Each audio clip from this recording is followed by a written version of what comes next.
ओम नमः शिवाय। शिव जी सदा सहाय। ओम नमः शिवाय। गुरु जी सदा सहाय। मैना का कोप भवन में प्रवेश।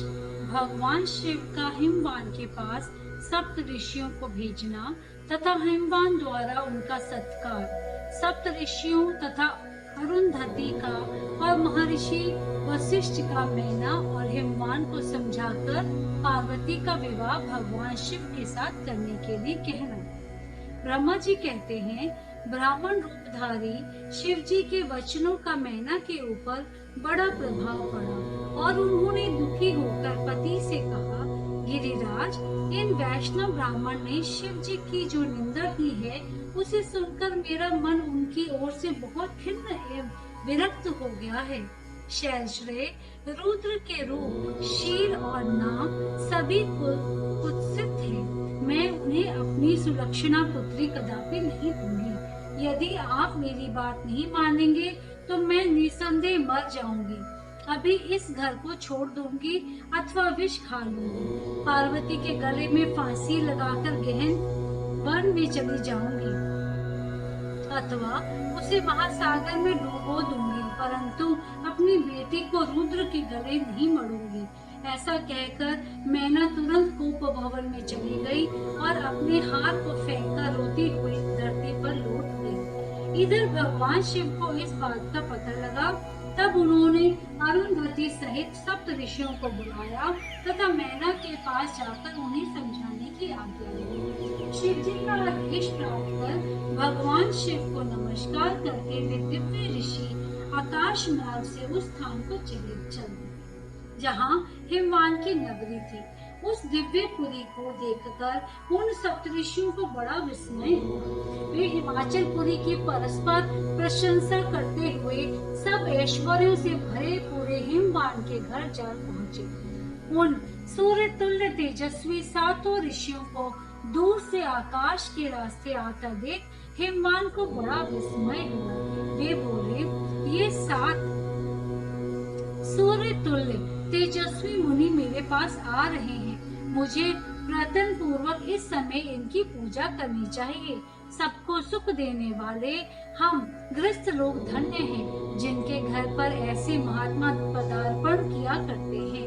ब्रह्मा जी कहते हैं, इसी समय वे मुनि आकाश से उतरकर पृथ्वी पर खड़े हो गए। उन्हें सामने देख हिमवान बड़े आदर के साथ आगे बढ़े और हाथ जोड़कर मस्तक झुकाकर उन सब ऋषियों को प्रणाम करने के पश्चात उन्होंने बड़े सम्मान के साथ उन सब की पूजा की तथा उन्हें आगे करके कहा, मेरे गृह आश्रम आज धन्य हो गया।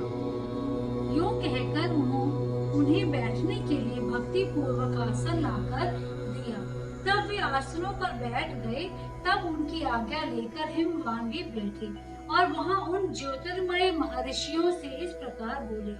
हिमवान ने कहा, आज मैं धन्य हूँ, कृत्य हूँ। मेरा जीवन सफल हो गया। मैं लोक में बहुत से तीर्थों की भांति दर्शनीय बन गया, क्योंकि आप जैसे विष्णु रूपी महात्मा मेरे घर पधारे हैं। आप लोग पूर्ण काम हैं। हम दीनों के घरों में आपका क्या काम हो सकता है। तथापि मुझ सेवक के योग्य यदि कोई कार्य है तो कृपा पूर्वक उसे अवश्य कहे। उसे पूर्ण करने में मेरा जीवन सफल हो जाएगा। ऋषि बोले, शैलराज, भगवान शिव को जगत का पिता कहा गया है और शिव जगन माता मानी गई है। अतः तुम्हें महात्मा शंकर को अपनी कन्या देनी चाहिए। हिमालय ऐसा करके तुम्हारा जन्म सफल हो जाएगा तथा तुम जगत गुरु के भी गुरु हो जाओगे। इसमें संशय नहीं है। मुनीश्वर सप्त ऋषियों का यह वचन सुनकर हिमवान ने दोनों हाथ जोड़ उन्हें प्रणाम करके इस प्रकार कहा। हिमालय बोले, महाभाग सप्तऋषियों, आप लोगों ने जो बात कही उसे शिव की इच्छा से मैंने पहले ही मान रखा है। किंतु प्रभु, इन दिनों एक वैष्णव धर्मी ब्राह्मण ने आकर भगवान शिव के प्रति प्रसन्नता पूर्वक बहुत सी उल्टी बातें बताई हैं। तभी से शिवा की माता का ज्ञान भ्रष्ट हो गया है। वे अपनी बेटी का विवाह उस योगी रुद्र के साथ नहीं करना चाहती। ब्राह्मणों, वे बड़ा भारी हट करके मैले कपड़े पहन को भवन में चली गई हैं और समझाने पर भी समझ नहीं रही हैं। मैं भी उस वैष्णव ब्राह्मण की बात सुनकर ज्ञान भ्रष्ट हो गया हूँ। आपसे सच कहता हूँ, भिक्षु का रूप धारी महेश्वर की वो बेटी देने की मेरी भी अब इच्छा नहीं है। ब्रह्मा जी कहते हैं, नारद मुनियों के बीच में बैठे हुए शैलराज शिव की माया से मोहित हो उपयुक्त बात कहकर चुप हो गए। तब उन सभी सप्तऋषियों ने शिव की माया की प्रशंसा करके मेनका के पास अरुंधति को भेजा। पति की आज्ञा पाकर ज्ञानदायिनी अरुंधति देवी तुरंत उस घर में गई जहाँ मैना और पार्वती थी। जाकर उन्होंने देखा मैना शोक से आकुल होकर पृथ्वी पर पड़ी है। तब उन साध्वी देवी ने बड़ी सावधानी के साथ मधुर एवं हितकर बात कही। अरुंधति बोली, साध्वी रानी मेनके, उठो, मैं अरुंधति तुम्हारे घर में आई हूँ तथा दयालु सप्तऋषि भी पधारे हैं। अरुंधति का स्वर सुनकर मेनका शीघ्र उठ गई और लक्ष्मी जैसी तेजस्विनी उन पतिव्रता देवी के चरणों में मस्तक रखकर बोली। मैना ने कहा, अहो, हम पूज्य जन्मा जीवों को आज यह किस पुण्य का फल प्राप्त हुआ है कि हमारे इस घर में जगत सृष्टा ब्रह्मा जी की पुत्र वधू और महर्षि वशिष्ठ की पत्नी पधारी है। देवी, आप किस लिए आई हैं, ये मुझे बताइए। मैं और मेरी पुत्री आपकी दासी के समान है, आप हम पर कृपा कीजिए। मेनका के ऐसे कहने पर साध्वी अरुंधति ने उनको बहुत अच्छी तरह समझाया बुझाया और उन्हें साथ ले वे प्रसन्नता पूर्वक उस स्थान पर आई जहाँ वे सप्तऋषि विद्यमान थे। सप्तऋषि गण बातचीत में बड़े निपुण थे। उन सब ने भगवान शिव के युगल चरणारविंदों का स्मरण करके शैलराज को समझाना आरंभ किया। ऋषि बोले, शैलेंद्र, हमारा शुभ कारक वचन सुनो। तुम पार्वती का विवाह शिव के साथ कर दो और संहार करता रुद्र के क्षुर हो जाओ। शंभु सर्वेश्वर हैं, वे किसी से याचना नहीं करते। स्वयं ब्रह्मा जी ने तारकासुर के विनाश के लिए एक वीर पुत्र उत्पन्न करने के उद्देश्य को लेकर भगवान शिव से यह प्रार्थना की है कि वे विवाह कर लें। भगवान शंकर तो योगियों के शिरोमणि हैं, वे विवाह के लिए उत्सुक नहीं हैं। केवल ब्रह्मा जी की प्रार्थना से ही वे महादेव तुम्हारी कन्या का पानी ग्रहण करेंगे। तुम्हारी पुत्री ने जब तपस्या की थी उस समय उनके सामने उन्होंने उसके विवाह की प्रतिज्ञा कर ली थी।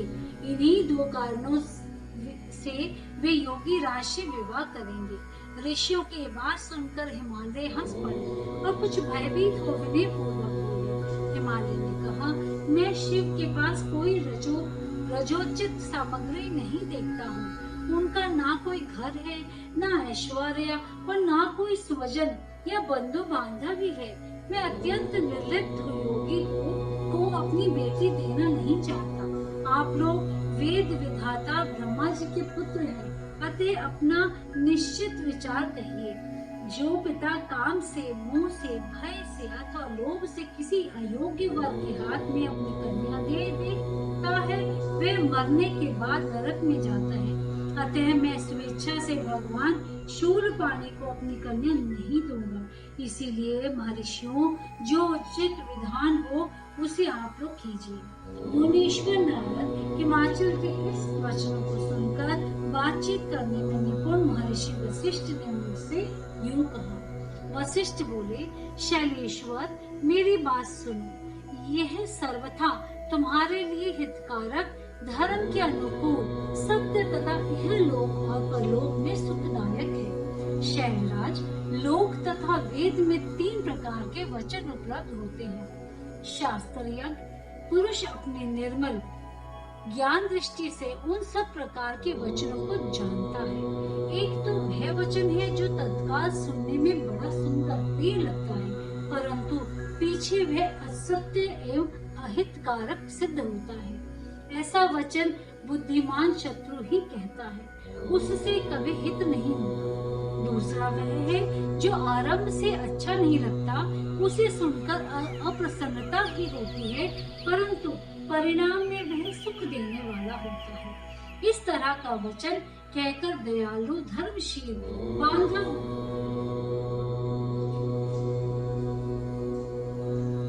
जन ही कर्तव्य का बोध कराता है।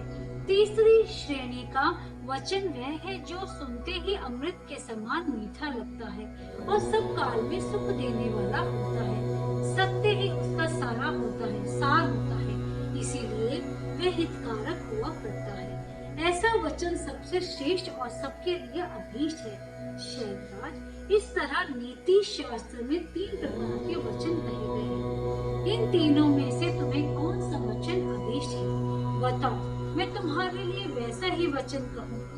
भगवान शंकर संपूर्ण देवताओं के स्वामी हैं। उनके पास ब्रह्म संपत्ति नहीं है, ब्रह्म संपत्ति नहीं है। इसका कारण यह है कि उनका चित्त एकमात्र ज्ञान के महासागर में मग्न होता है। जो ज्ञानानंद स्वरूप और सबके ईश्वर हैं, उन्हें लौकिक वाम वस्तुओं की क्या इच्छा होगी?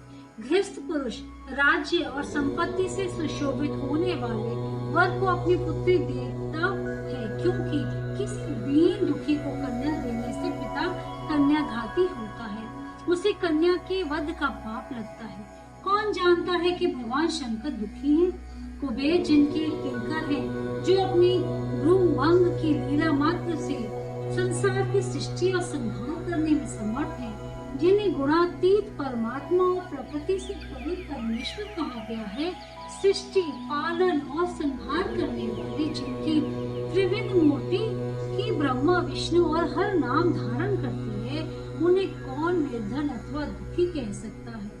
ब्रह्मलोक में निवास करने वाले ब्रह्मा, क्षीर सागर में रहने वाले विष्णु तथा कैलाशवासी हर, ये सब शिव की ही विभूतियां हैं।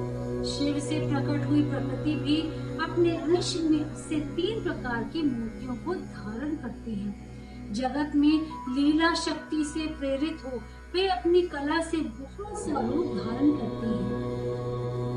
समस्त वांग्मय की अधिष्ठात्री देवी वाणी उनके मुख से प्रकट हुई है और सर्व संपन्न स्वरूपिणी लक्ष्मी वक्ष स्थल से अभिभूत हुई है तथा शिवा ने देवताओं के एकत्र हुए तेज से अपने को प्रकट किया था और संपूर्ण दानवों का वध करके देवताओं को स्वर्ग की लक्ष्मी प्रदान की थी। देवी शिवा कल्पांतर में दक्ष पत्नी के उदर से जन्म ली सती नाम से प्रसिद्ध हुई और हर को उन्होंने पति के रूप में प्राप्त किया। दक्ष ने स्वयं ही भगवान शिव को अपनी पुत्री दी थी। सती ने पति की निंदा सुनकर योग बल से अपने शरीर को त्याग दिया था। वे ही कल्याणमयी सती अब तुम्हारे वीर और मैना के गर्भ से प्रकट हुई है। शैलराज, ये शिवा जन्म जन्म से शिव की ही पत्नी होती है। प्रत्येक कल्प में बुद्धि रूपा दुर्गा ज्ञानियों की श्रेष्ठा माता होती है। ये सदा सिद्धिदायिनी और सिद्ध रूपिणी है। भगवान हर चिता भस्म के रूप में सती के अस्थित चूर्ण को ही स्वयं प्रेम पूर्वक अपने अंगों में धारण करते हैं। अतः गिरिराज, तुम स्वेच्छा से ही अपने मंगलमयी कन्या को भगवान हर के हाथ में दे दो। तुम यदि नहीं दोगे तो वह स्वयं प्रियतम के स्थान में चली जाएंगी। देवेश्वर शिव तुम्हारी पुत्री का अनंत कलेश देखकर ब्राह्मण के रूप में इसकी तपस्या के स्थान पर आए थे और इसके साथ विवाह की प्रतिज्ञा करके उसे आश्वासन एवं वर देकर अपने आवास स्थान को लौट गए थे। गिरे, पार्वती की प्रार्थना से ही शंभु ने तुम्हारे पास आकर इसके लिए याचना की और तुम दोनों ने शिव भक्ति में मन लगाकर उनकी उस याचना को स्वीकार कर लिया था। गिरीश्वर, बताओ फिर किस कारण से तुम्हारी बुद्धि विपरीत हो गई? भगवान शिव ने देवताओं की प्रार्थना से प्रभावित होकर हम सब ऋषियों को और अरुंधति देवी को भी तुम्हारे पास भेजा है। हम तुम्हें यही शिक्षा देते हैं कि तुम पार्वती को रुद्र के हाथ में दे दो। गिरे, ऐसा करने पर तुम्हें महान आनंद प्राप्त होगा। शैलेंद्र, यदि तुम स्वेच्छा से अपनी बेटी शिवा को शिव के हाथ में नहीं दोगे तो भावी के बल से इन दोनों का विवाह हो जाएगा। तात भगवान शंकर ने तपस्या में लगी हुई पार्वती को ऐसा ही वर दिया है। ईश्वर की हुई प्रतिज्ञा कभी पलट नहीं सकती। गिरिराज, ईश्वर के वश में रहने वाले समस्त साधु पुरुषों को भी प्रतिज्ञा का संसार में किसी के द्वारा उल्लंघन होना कठिन है, फिर साक्षात ईश्वर की प्रतिज्ञा के लिए तो कहना ही क्या। अध्याय 33, 34 और 35 समाप्त।